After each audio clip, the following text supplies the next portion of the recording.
Alors c'est parti, maintenant on a envie de toggle un thème. Et il faut savoir qu'on peut passer des données comme le hello world qu'on a passé juste ici, mais on peut aussi passer des fonctions. Donc ici je peux créer const toggle thème est égal, et ça va tout simplement faire un toggle comme on en fait depuis le début de la formation, d'accord? Et je vais pouvoir le passer ici dans cet objet, directement, vous voyez? Donc je vais à la fois passer cette fonction et à la fois passer hello context.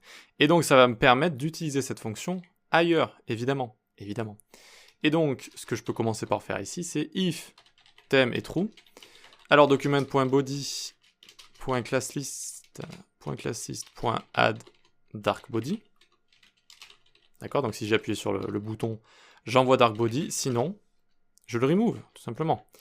Donc là, on fait ça sur le body parce que n'y a pas trop de contenu, donc si le fond du body passe en sombre et la couleur qui s'hérite sur les composants passe en clair, déjà on aura fait 90% du taf, il ne restera plus qu'à changer le bouton finalement. Donc là, dans ce cas-là, c'est pas mal de faire ce genre de choses.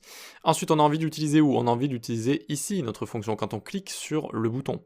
Donc tout d'abord, il va falloir s'import ce qu'on a importé ici. Donc hop, use context et thème context. Tac, tac. Ok, ensuite, comment on fait pour l'utiliser? Const, et on va prendre ce qu'on veut. Toggle thème est égal use context. Depuis quel contexte? Depuis thème context. Très bien, parce qu'on peut avoir plusieurs contextes, hein, comme je vous ai expliqué précédemment. Ensuite ici, pour mieux s'y retrouver, on va mettre ça comme ça, et on va faire onClick est égal toggle thème, comme ça, parfait. Il nous manque une dernière chose, donc là si je clique ça toggle, mais bon, ça ne toggle pas encore notre body, vu qu'il faut créer cette classe darkBody en CSS.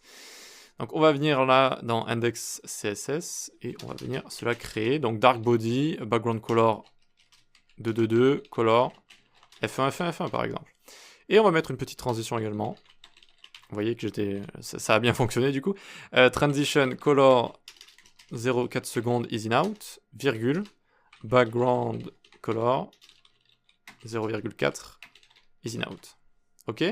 Allez, on actualise comme ça.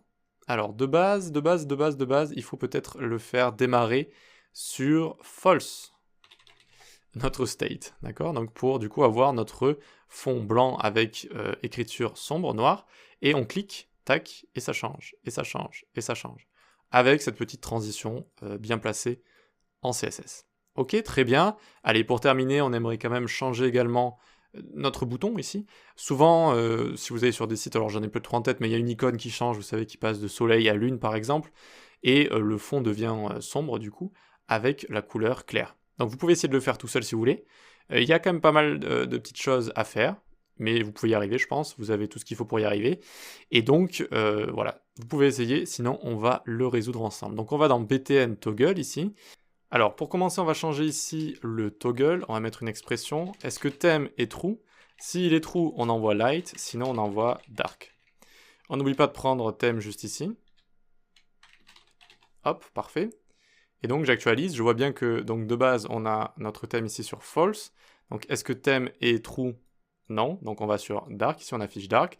Et hop, l'inverse. Inverse. Ça change le texte à l'intérieur. Parfait, on peut aller ensuite dans btn toggle juste ici. On peut lui donner peut-être une taille un petit peu plus grande. Voilà, comme ça, très bien. Et à l'intérieur ici, donc on va avoir une classe, darkBTN, avec bg222, color, f1. Voilà, tout simplement. Et puis on n'a plus qu'à faire un switch sur notre classe également ici. Alors, on va aller là. Hop, thème est true. Si il est true, on envoie light, donc on va envoyer btn toggle tout simplement. Sinon, btn toggle dark btn comme ça. Donc voyons voir. Hop, parfait. Donc à chaque fois, ça montre ce vers quoi on peut aller, du coup. Si on a envie d'aller vers un dark theme, hop, on va ici. Sinon, on a envie d'aller vers le light, hop, on reclique juste ici. Et voilà, c'est tout ce que je voulais vous montrer. Ouais, c'est tout ce que je voulais vous montrer, c'est bon.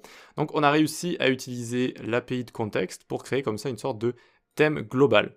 Alors normalement, si on a plus de contenu, il aurait fallu faire plus de toggle ici au niveau des class names et au niveau du contenu. Mais bon, vu qu'on avait juste du texte et un bouton, voilà, ça nous a permis quand même de le faire assez rapidement, assez facilement.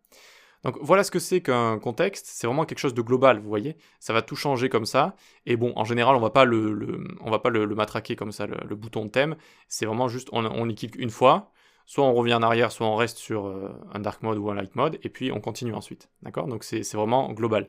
Et puis, eh bien, les contextes, comme ça, vous voyez qu'on a englobé content, en fait, on peut englober tout ce qu'on veut, et ça donne le state qu'il y a dans notre provider, ça le donne, ça le rend disponible à tout ce qui est englobé ici. Voilà, c'est ça qu'il faut comprendre.